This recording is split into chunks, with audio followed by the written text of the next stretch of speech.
kita ulang ya. Assalamualaikum warahmatullahi wabarakatuh. Waalaikumsalam warahmatullahi wabarakatuh, Sir. Apa kabar anak-anak? Sehat? Insya Allah sehat. Alhamdulillah.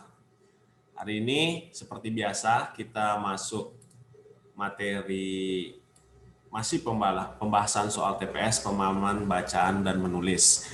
Kita langsung aja lihat soalnya ya, Nak. Oh ya, sebelum memulai pelajaran, alangkah baiknya kita berdoa dulu, Nak. Oke, kita berdoa. Oke, saya mulai berdoa, dimulai.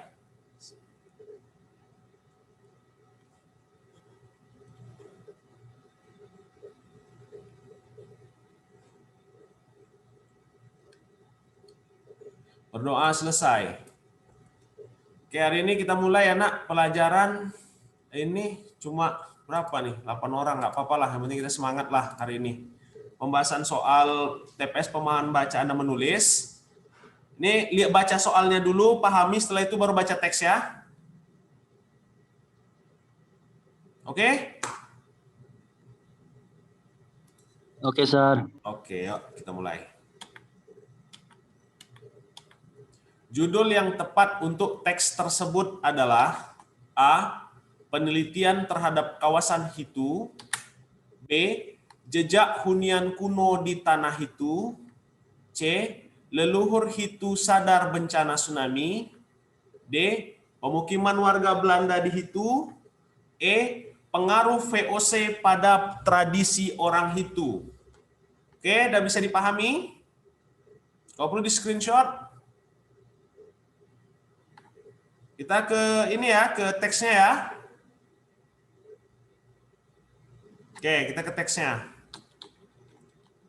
Ini teksnya, baca, pahami dulu. Setelah itu cari jawaban dari pertanyaan tadi.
Sudah?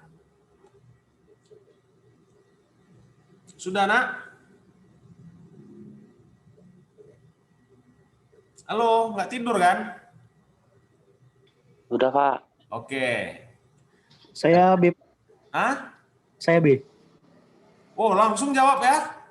Kamu Iya, B. Pak. Jejak hunian kuno di tanah itu. Ini judul yang tepat untuk teks itu ya, Nak. Judul yang tepat.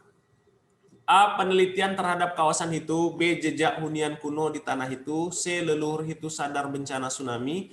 D. Pemukiman warga Belanda di Hitu. E. Pengaruh VOC pada tradisi orang Hitu. Jawabannya? Apa? A. Penelitian terhadap kawasan itu. Tadi ada yang jawab B ya. Jejak hunian kuno ya. Iya, Pak. Saya pencinta Bobby, Pak. Pendukung Bobby. Oke. Jadi cerita politik payah nanti. Oke, kita lihat jawabannya ya. Ada A, ada B. Kita lihat. Apakah benar? Oke, jawabannya kenapa C? Kita lihat dulu judul. Judul ini harus mencakup keseluruhan isi teks, Pak. Nah, jika penelitian terhadap kawasan itu, maka dia tidak mewakili di paragraf kedua. Karena apa? Karena di paragraf kedua diceritakan tentang bencana tsunami. Jejak hunian kuno di tanah itu sama juga, dia tidak mewakili keseluruhan isi teks. Karena dia tidak, ini hanya jejak hunian saja, tetapi di sini tidak dijelaskan bencana tsunami tadi atau alasan. D. Pemukiman warga Belanda di Hitu. Ada disinggung pemukiman warga Belanda di Hitu? Ada nggak? Nah, ada. Orang-orang Belanda membuat pemukiman di tepi pantai, sehingga pas diterjang tsunami, 36 dilaporkan tewas. Tetapi kenapa bukan ini? Ini hanya sebagian kecil terdapat di dalam teks itu. Yang E, pengaruh VOC pada tradisi orang Hitu, tidak mewakili. Dan satu lagi, judul tidak boleh menggunakan kata kerja seperti pengaruh. Beda sama judul riset. Nah, leluhur Hitu sadar akan bencana pula. Leluhur Hitu sadar bencana tsunami. Kenapa begitu? Di sini leluhur Hitu diceritakan sudah mewakili paragraf pertama. Sementara bencana tsunami sudah mewakili paragraf kedua. Oke, kita lihat bagaimana cara menentukannya. Judul disebut juga dengan kepala karangan. Jadi judul tentu memiliki sebuah syarat. Nah, sebuah judul itu. Yang pertama harus menarik, tidak bertele-tele, dan tidak boleh menggunakan kalimat yang panjang. Ini udah kena. Kan nggak menarik ini. Menarik nggak kira-kira kalau judul ini? Penelitian terhadap kawasan itu. Enggak kan? Jadi riset, Pak. Hah? Jatuhnya malah ke riset. Iya, ini kan judul teks. Ini bukan, dia tuh bukan riset itu teks. Teks yang di situ tuh bukan tentang riset. Nah, itu tuh Iya, Pak. apa namanya, dia itu bukan teks riset sama yang seperti kalian buat itu hanya seperti paragraf cerita begitu. Kalau jejak hunian kuno di tanah itu kurang menarik. Tapi kalau leluhur Hitu sadar bencana tsunami, ini sadar bencana tsunami. Nah, di sini dia. Sementara orang kan heran, kok orang zaman dulu, tradisi orang-orang zaman dulu itu sudah sadar dengan bencana tsunami. Sementara orang zaman sekarang untuk memprediksi tsunami saja sulit. Mereka kok bisa tahu? Nah, itu yang membuat dari pembaca lebih menarik. Nah, kalau pengaruh VOC pada tradisi, ini ada menariknya tetapi tidak mewakili keseluruhan. Nah, ini pun menarik juga warga Belanda di Hitu, tetapi tidak mewakili keseluruhan isi teks. Nah, jadi pertama itu harus menarik. Yang kedua, berbentuk frasa, tidak mengandung predikat atau kata kerja. Setelah itu harus mewakili keseluruhan isi teks. Jadi judul itu harus mewakili keseluruhan. Kalau hanya mewakili sebagian, itu dalam soal itu tak bisa dijadikan judul. Karena akan jumpa nanti soal-soal seperti itu. Nah, setelah itu logis atau masuk akal. Itu udah pasti. Tapi memang ada beberapa, tapi itu tidak termasuk dalam teks seperti itu ya, nak. Itu novel lah. Kalau novel memang ada beberapa yang mereka buat itu judulnya tidak masuk akal kan. Contoh marmut merah jambu. Kira-kira ada nggak marmut merah jambu? Di chat, Pak. Dipilok. Oke. Paham ya? Ini boleh di screenshot lah. Tapi ini udah pernah kan materi yang saya jelaskan tentang judul ini bagaimana penentuannya kan? Rasanya udahlah sebelum-sebelumnya. Cuma kan kita soalnya saja gitu. Jadi ini cari kata yang sering diulang dalam teks. Kita lihat, ini dia. Yang paling sering diulang dan paling banyak sudah saya tandai. Gempa bumi, tsunami, itu dahsyat, tsunami lagi. Pokoknya dia bercerita tentang bencana yang paling banyak ini. Belajar kearifan itu, nih pembanding tradisi Among, masyarakat itu membaca tanda alam. Paling banyak itu dia tentang bencana di dalam teks ini. Oke? Pak, mau nanya Pak, Hmm. yang di apa opsinya itu, Mm-mm. urutan hunian itu memang huruf kecil Pak. Yang mana tuh nak? Yang di opsi yang tadi yang nomor 1 Pak, yang tulisan hunian itu memang huruf kecil Pak. Yang mana nih? Sorry. Jejak hunian di kode Jejak hunian. itu. Iya, dia kalau dia menunjukkan kata tempat baru hunian, ini kan dia pertama ingat apa saja hukum huruf kapital? Kalau Iya, ini kalau dia dua-dua ini harus huruf kecil ya. Huruf kecil bukan huruf besar itu, huruf kecil tapi kunonya ini. Ini karena dia di tanah itu. Ini kan menunjukkan letak geografis. Hunian ini kan belum dia diberikan nama. Contoh gini nak, yang kayak selat kemarin itu ingat. Kalau dia hanya selat tanpa nama, dia tidak pakai huruf kapital. Saya berlayar ke selat itu saja. Itu tidak kapital, tapi kalau dibuat Selat Melaka baru pakai huruf kapital karena dia menunjukkan letak geografis. oh iya Pak, oke Pak, paham Pak. Ini kan hanya hunian, ya kan? Iya Pak. Makanya yang dipakaikan huruf kapital itu tanah hitunya, karena ini sudah menjelaskan letak geografis. Paham ya? Paham Pak. Oke, mantap. Kita mulai lagi untuk soal selanjutnya. Apa gagasan utama yang tepat untuk paragraf selanjutnya? Ingat ya, kata kuncinya paragraf selanjutnya. Selanjutnya dari teks tersebut. Apa mau baca teks lagi? Nggak perlu lah ya, udah tadi screenshot ya. Oke, A. Memasuki abad ke-17, VOC mulai menguasai perdagangan rempah dan mematikan aktivitas ekonomi Hitu dengan membuat pelabuhan baru di Ambon. B.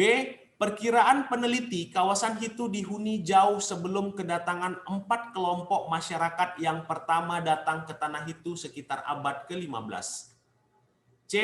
Tanah Maluku dan sekitarnya dikuasai oleh Belanda dengan maksud menjadikan Maluku sebagai pusat kekuasaannya dalam melakukan penjajahan. D. Menurut Kepala Puslit Arkenas, riset situs Tomu di Maluku Tengah sudah berjalan sejak 12 tahun yang lalu dan terbaik di Indonesia. E. Sepanjang tahun 2018, Pusat Penelitian Arkeolog melaksanakan 96 penelitian yang terbesar di seluruh Indonesia, khususnya Indonesia Timur. Kira-kira apa jawabannya? Kira-kira. Mau baca teksnya lagi? Iya Pak, teksnya lagi lah Pak. Oke, sip. Kita kasih dah. Ini dia teksnya ya. Nah, ini aja ya, yang ini ya. Nah, silakan dibaca dulu. Ingat, gagasan utama, kuncinya tuh gagasan utama untuk teks berikutnya. Nah, untuk teks selanjutnya. Berarti dia masuk paragraf ketiga lah. Ini kan paragraf 1, 2. Berarti untuk paragraf 3. Oke, pahami dulu. Kira-kira apa?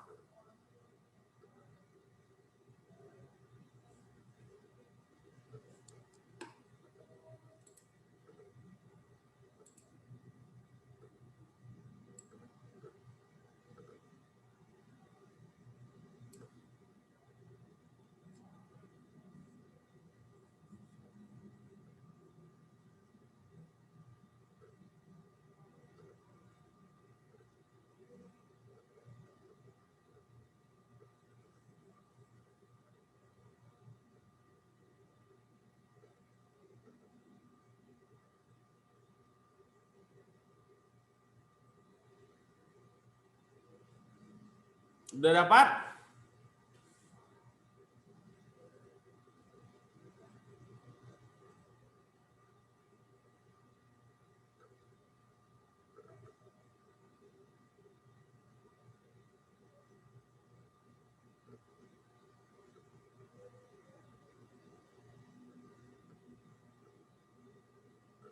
Oke ya, udah ya. Udah dapat jawabannya? Udah ini? Pak, saya jawab. Oke, kita kembali ke jawabannya ya. Gagasan utama yang tepat untuk paragraf selanjutnya. Saya D Pak. D. Menurut Kepala Aduh, Pak. Puslit Arkenas Riset Situs Tomu sudah berjalan sejak 12 tahun yang lalu dan terbaik di Indonesia. Oke, ada jawaban lain selain delta? Apakah ada fans B tadi? Itu saya tadi, Pak. Ada aja kamu nih. Oke, ada nih jawabannya delta. B. B, Pak, B. Bravo ya. Iya, Pak. Bula, Pak. Apa berapa bula, Pak? Jangan itu lagi. Tengku Amril. Oke, kita lihat ya jawabannya. Nah, kan bravo. Kenapa? Ingat. Paragraf selanjutnya kata kuncinya saya bilang. A, kenapa bukan A? Ini kita analisis dulu ya. Memasuki abad ke-17, VOC mulai menguasai perdagangan rempah dan mematikan aktivitas ekonomi Hitu dengan membuat pelabuhan baru di Ambon. Paragraf 1 dan 2 membicarakan masalah tsunami. Harus berdasarkan masalah utama dari 2 paragraf untuk dijelaskan lebih lanjut. Nah, memasuki abad 17 VOC ini kan tidak menjadi paragraf utama, tidak menjadi masalah dalam paragraf 1 dan 2. C. Tanah Maluku dan sekitarnya dikuasai oleh Belanda dengan maksud menjadikan Maluku sebagai pusat kekuasaannya dalam melakukan penjajahan. Kita lihat paragraf 1 dan 2 ini membicarakan tetap masalah tsunami dan harus berdasarkan masalah utama. Jadi kita tuh ada aturan kalau dalam membuat paragraf ketiga tadi atau lanjutan itu harus ada hubungannya dengan paragraf 1 dan paragraf 2 atau ide pokok dari paragraf 1 dan paragraf 2. Kalau misalnya kita hanya membuat teks tadi 3 paragraf saja, maka kemungkinan besar paragraf ketiga itu sebagai kesimpulan dari paragraf 1 dan paragraf 2. Oke, kita lihat. Menurut Kepala Puslit tidak berkaitan dengan seluruh paragraf. Tidak ada kaitannya nih. Riset Situs Tomu sudah berjalan sejak 12 tahun yang lalu dan terbaik di Indonesia. Kira-kira ada nggak disinggung? Kalau saya baca tadi, Pak, yang apa riset situs Tomu itu ada di paragraf 1 gitu sih, Pak.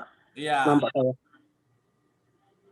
Ya. Makanya, karena dari situ saya dapat asumsi, oh yaudah berarti paragraf 3 ngomongin masalah itu, riset situs Tomu itu balik lagi ke sebelumnya. Soalnya kan paragraf 2 kan dia ngomong masalah tsunami segala macam. Jadi saya ngerasa, ya, apa relate-nya tsunami sama riset situs Tomu? Rupanya ada sejarah kunonya. Berarti kalau menurut saya, balik lagi ke paragraf 1 gitu. Maksud saya gitu, Pak. Oh gitu. Makanya saya jawab. Oke. Kenapa jawaban D-nya berarti itu ya? Dia begini, karena dia paragraf selanjutnya, dia tuh hanya mengambil ide pokok paragraf 1, paragraf 2, tapi dia meneruskan cerita dia. Oke, kamu masuk akal juga. Karena kan soal-soal seperti ini, nak, dibuat itu, jawabannya ini semuanya hampir sama ini, nak. Jawabannya semuanya hampir benar ini, nak. Ibaratnya, ini misal saya contohkan untuk soal-soal TPS ini benarnya 70%. Misalnya ya, ini benarnya 80, ini benar 90 misalnya. Dan ada yang benar 100%. Makanya untuk soal TPS ini memang cukup sulit untuk difahami. Tapi kuncinya satu aja untuk soal TPS ini, nak. Kita baca benar-benar pahami. Dan yang pertama tuh kalau misalnya dia ada 3 paragraf, hal yang pertama kamu lakukan, cari dulu paragraf pertama, paragraf utama, kalimat utama dari setiap paragraf. Kamu kumpul dulu. Misalnya kan nanti dia buat tuh, untuk soal nomor 1 sampai soal nomor 7. Bacalah teks berikut. Seringnya begitu ya? Iya, Pak, ya, Pak. Begitu ada nanti, misalnya ada paragraf 1, paragraf 2, paragraf 3, maka kalian kumpul dulu nih kalimat utama ini. Paragraf 1 ini, paragraf 2 ini, paragraf 3 ini. Nanti kalian sesuaikan aja dengan soal. Apa yang dia minta di situ. Misalnya, lanjutan untuk paragraf keempat katanya gitu. Kumpulkan tadi kalimat utama dari setiap paragraf tadi, dia cari di option itu yang masih ada kaitannya dengan ini. Yang jelas dia tidak kembali menjelaskan paragraf 1 dan paragraf 2. Kalau paragraf selanjutnya itu dia tidak akan menjelaskan lagi ke paragraf 1, paragraf 2. Dia tuh langsung menceritakan lanjutan dari kalimat-kalimat utama. Kalimat utamanya kalau di paragraf 1 itu kan tentang pemukiman orang-orang Hitu. Sementara paragraf 2 dia menceritakan tentang tsunami. Jadi dia akan menceritakan tentang itu lagi, tapi dia tidak kembali kepada kalimat utamanya. Oh, paham, Pak. Oke ya, kita lanjut aja soal ya. Tadi kan datang terlambat. Makanya agak susah. Oke, ini kita lihat dulu lah. Gagasan utama ini udah ngerti lah ya. Gagasan utama itu kalau dia bersifat deduktif, ini ciri-ciri gagasan utama udah terdiri atas satu kalimat utuh yang berdiri sendiri. Jadi dia tuh bisa berdiri sendiri, dan apabila dia terletak di awal, maka namanya deduktif di kalimat awal berupa, maka kalimat berikutnya dalam paragraf itu dia sebagai penjelas untuk menjelaskan kalimat utama yang berada di awal paragraf jika dia deduktif. Kalau dia induktif itu di akhir. Kalimat pertama, misalnya dia ada 5 kalimat dalam satu paragraf. Kalimat 1 dan kalimat 4 itu hanya berupa penjelasan saja. Nanti baru di akhir dia kesimpulan. Seperti apa? Kita lihat contohnya. Contoh deduktif ya. Nih Jenderal Khalid bin Walid adalah panglima yang tidak pernah kalah sepanjang karirnya memimpin tentara di medan perang. Inilah kalimat utama dari paragraf ini. Baru ini dia bergelar ini. Padahal pasukan muslim saat itu berjumlah 46.000. Nah, ini kan penjelas ini. Ini dia untuk menjelaskan ini kan. Kehebatan dari Panglima Khalid ini kan yang tidak pernah kalah ini kan. Nah, itu kalau dia bersifat deduktif. Yang induktif gimana? Nah, yang induktif dia lazimnya di kalimat apabila kalimat utama terletak di akhir, maka dia bersifat kesimpulan. Oleh karena itu. Nah, yang ketiga ada jenis paragraf deduktif dan induktif.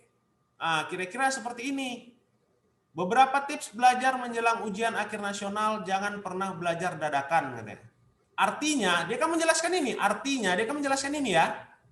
Belajar sehari sebelum ujian, dia beri tips. Baru nanti terakhirnya berupa oleh karena itu, maka sebaiknya para guru memberitahukan tips belajar menjelang UAN atau ujian akhir nasional. Dia bersifat lazimnya, dia bersifat kesimpulan dari paragraf. Itu udah belajar ya? Udah belajar belum? Udah kan?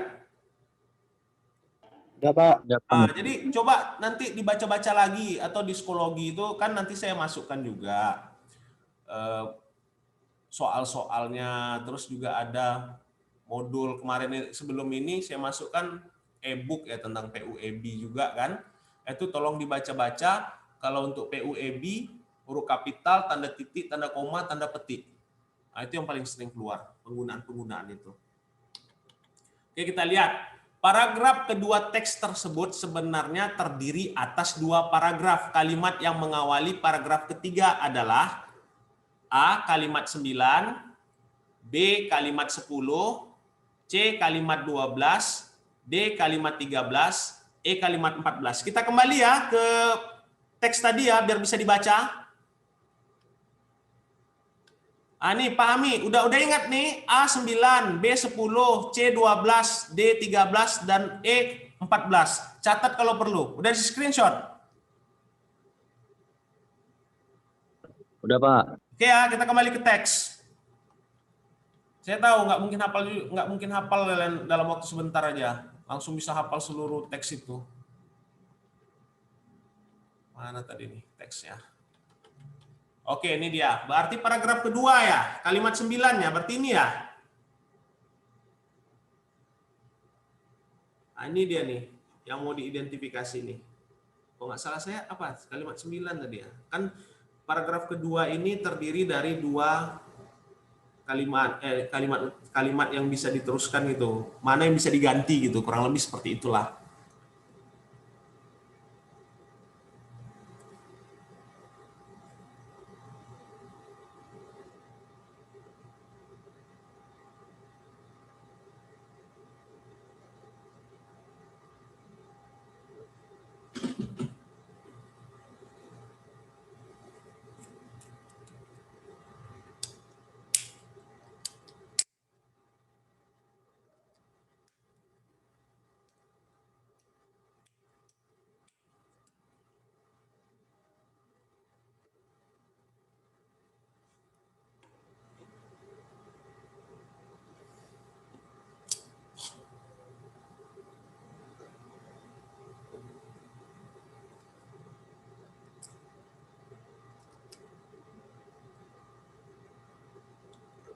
Oke, sudah? Kita lihat. Jawabannya apa?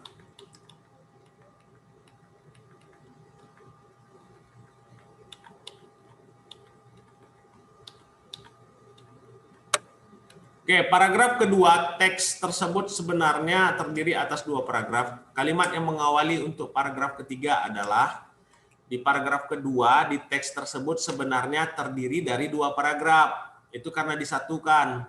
Jadi kalimat yang mengawali untuk paragraf ketiga adalah A kalimat 9, B kalimat 10, C kalimat 12, D kalimat 13, E kalimat 14. Kira-kira jawabannya apa? C, Pak. Oke ya, Iya Pak, 12 Pak. 12 ya. Iya Pak. Oke, pintar. Oke ya, kita lihat kalimat 9. Apabila kita gunakan kalimat 9, maka dia masih menjelaskan kalimat sebelumnya. Kalimat 10 masih menjelaskan kalimat sebelumnya juga. Kalimat 13 dan 14 juga masih menjelaskan kalimat sebelumnya. Kenapa jawabannya Charlie? Nomor 11 masih nomor 12 masih menjelaskan tsunami Ambon dan Seram, sementara 12 sudah mengenai membahas kearifan lokal kan? Iya Pak. Pak. Oke. Udah paham berarti. Ini teks soal nomor 4 sampai dengan 7.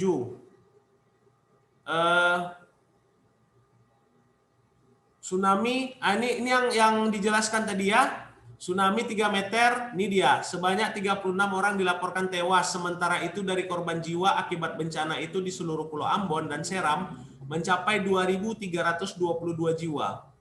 Belajar dari kearifan lokal, masyarakat itu ini udah beda nih. Ini cerita tentang tsunami ini sudah ceritanya ke ini kan, ke kearifan lokal kan? Iya Pak. Oke, kalimat 11 teks tersebut akan menjadi efektif bila diperbaiki dengan cara A. Mengganti kata sementara dengan kata karena, B. Menghilangkan kata dari, C. Mengganti kata akibat dengan kata sebab, D. Menghilangkan kata seluruh, E. Mengubah kata mencapai menjadi dicapai. Oke ya, kita lihat teksnya. Berarti ini kalimat 11 ya. Kalimat 11, ini dia nih. Mana nih? Ini dia. Sementara itu, dari korban jiwa akibat bencana itu di seluruh Pulau Ambon dan Seram, berarti mencapai, diganti tadi sama dicapai ya. Salah satu apa ya kan, dicapai 2.322 jiwa. Kira-kira nih dia. Sementara itu dari korban jiwa akibat bencana itu di seluruh Pulau Ambon dan Seram mencapai 2.322 jiwa. Oke, kita lihat. Kira-kira apa jawabannya? Mengganti kata sementara, tadi sementara itu dibilangnya dengan kata karena, berarti karena itu. B. Menghilangkan kata dari. C. Mengganti kata akibat dengan kata sebab. D. Menghilangkan kata seluruh. E. Mengubah kata mencapai menjadi dicapai. Tadi itu mencapai 36 korban jiwa. Diganti menjadi mencapai itu jadi dicapai 36 korban jiwa. D, Pak. D ya, menghilangkan kata seluruh. Oke, delta. Lihat. B Pak. B. Betul kan? Aduh, ya Allah. Slow, jangan main cubit-cubit di situ. Belajar kita ini. Oke, kita lihat ya. Kalau diganti kata sementara dengan kata karena, penggunaan katanya kurang tepat. Ada nggak saya kasih penjelasan di sini? Ini ya. Kalau C, mengganti kata akibat dengan kata sebab. Akibat adalah sesuatu yang merupakan akhir atau hasil dari suatu peristiwa. Perbuatan, keputusan, sedangkan sebab hal yang menjadikan timbulnya sesuatu. Jadi kalau kita ganti tadi mengganti kata mengakibatkan menjadi sebab, maka tidak cocok karena itu setelah selesai tsunami baru dapat korbannya kan, bukan sebelum tsunami kan? Kurang lebih begitu. Mengubah kata mencapai menjadi dicapai. Ini penggunaan imbuhannya yang tidak tepat. Oke, saya berikan penjelasannya. Makna imbuhan di. Yang pertama tuh bermakna sesuatu yang dikenai tindakan makna. Ditindakan. Makna ini terbentuk saat imbuhan di dibubuhkan pada jenis-jenis kata kerja dan juga beberapa jenis kata sifat. Nih, contohnya rumah itu dibeli. Berarti bermakna sesuatu yang dikenai tindakan. Dibeli, ini kan tindakan. Dikenai tindakan. Yang kedua, buah apel di meja itu dimakan oleh adikku. Anak tak berdosa itu telah dipukul oleh sekelompok orang tak bertanggung jawab. Jadi di sini nih, dia bermakna sesuatu dikenai tindakan, dan makna ini saat dibubuhkan di pada jenis kata kerjanya, jadi dia jadi kata sifat, dibeli, dimakan, dipukul. Jadi di sini ada beberapa kata sifat yang dimasukkan dengan awalan di lah. Imbuhan. Yang kedua, bermakna sesuatu yang dikenai dengan sebuah alat atau benda. Makna ini terbentuk saat imbuhan di dibubuhkan pada jenis-jenis kata benda. Jadi bermakna sesuatu yang dikenai dengan sebuah alat. Nah, contoh, kertas lipat itu digunting. Nah, kan dikenai alat ini. Alatnya apa? Gunting. Kayu digergaji. Setelah digergaji, kayu itu lalu dipaku oleh mereka. Nah, ini kalian screenshot kan? Halo? Ini kalian screenshot kan? Iya, Sar. Jangan sampai nggak di screenshot. Kalaupun tidak di screenshot, nanti saya masukkan PPT-nya di inilah, di psikologi kan. Jangan lupa di-download, dibaca ya. Ya, Sir. Nah, bermakna sesuatu yang dibuat. Ini awalan di berikutnya, bermakna sesuatu yang dibuat atau dijadikan sesuatu yang berbeda atau menjadi baru. Makna ini terbentuk saat imbuhan di dibubuhkan pada kata benda konkret. Kata benda konkret, kata yang digunakan adalah kata benda yang termasuk nama-nama makanan seperti sambal dan sebagainya. Cabai-cabai itu sebaiknya disamal saja. Jadi sesuatu yang dibuat, dia tuh sudah berubah. Makna awal, ini kan cabai, begitu disamal kan sudah berubah. Sudah berubah dia dalam bentuk dan teksturnya. Rencana daging kambing tersebut akan digulai. Jadi di sini penggunaan makna di ini merubah. Sayur-sayuran yang dibeli Bibi tadi subuh akan langsung diurap. Oke, kita lihat lagi. Bermakna sesuatu yang diberi atau dilengkapi. Makna ini akan terbentuk saat imbuhan di dibubuhkan pada dasar yang berbentuk kata benda konkret, kata benda yang nyata. Ya, bila kata dasar bersuku kata satu seperti cor, cat, ini kan satu kata nih. Ditugasi. Nah, maka kata tersebut hanya dibubuhi imbuhan di saja. Sementara jika kata dasarnya bersuku kata dua seperti tugas, kami, apalagi kata-kata yang jelas dia bermakna dua ya. Maka kata tersebut juga harus dibubuhi imbuhan dengan akhiran i. Ingat, kata-kata yang bersuku kata dua, apabila dia diberi imbuhan di, maka harus juga diberi akhiran i. Kecuali hanya satu suku kata dalam kata tadi. Contoh, cat. Coba, mana ada cat kan? Warna. Warna. Ini kan dua suku kata nih, war dan na. Hijau. Rumah. Nah, coba, apabila dirumahi atau pulang. Kan ada dua nih, pu dan lang. Apabila ditambah awalan di, maka dipulangi, ditambah i. Kecuali cuma satu suku kata kayak gini, maka tidak perlu dikasih akhiran i. Nggak mungkin kan jadi dicati. Setelah itu apa? Dicori. Kan aneh-aneh. Nah, kamu apa Amril udah beda ini. Aduh, kacau. Pokoknya seperti itu. Paham ya? Kalau dia dua suku kata, apabila diberi umbuhan di, maka harus ditambah akhiran i. Tapi apabila dia hanya terdiri dari satu kata, tidak perlu dikasih akhiran i. Kamu nih. Ada. Udah, paham ya? Oke. Lanjut. Oke. Waktu kita sudah habis. Ada pertanyaan? Ini nanti sengaja saya buat soal ini untuk kalian kerjakan di psikologi. Ada pertanyaan sejauh ini? Enggak ya?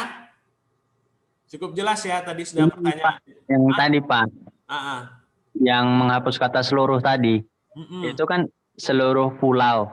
Kalau seluruhnya dihapus itu kan bisa Seluruh Pulau Ambon yang kena tsunami, ini kita kontennya teks tadi ya nak, makanya seluruh pulau tadi kan, seluruh Pulau Ambon dikatakannya kan?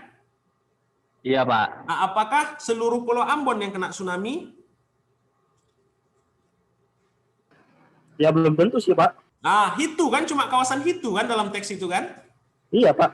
Apakah teks Hitu mewakili seluruh Pulau Ambon? Ya nggak lapak luas sekali itu Pak. Ah, makanya kenapa kata seluruh? Oke. Untuk pertanyaan berikutnya, kalau ada yang membingungkan, hubungi aja saya melalui WA. Ada kan nomor WA saya ya? Ada kan? Ada, Pak, ada. Kalau ada nanti kalau misalnya Pak, ini saya bingung Pak, psikologi atau apa di soal psikologi, saya kurang paham gini segala macam gitu. Kalau ada permasalahan, langsung WA saya, insya Allah langsung saya balas dan saya jelaskan lebih lanjutnya lagi. Oke? Oke Pak. Oke Pak. Sampai di sini dulu pembelajaran kita. Saya minta maaf kalau ada kata-kata saya yang menyinggung perasaan anak-anak, mohon dimaafkan. Kalau ada jarum yang patah, jangan disimpan di dalam peti. Nah, kalau ada kata-kata yang salah, jangan disimpan di dalam hati. Di jantung aja simpannya, jangan di hati ya.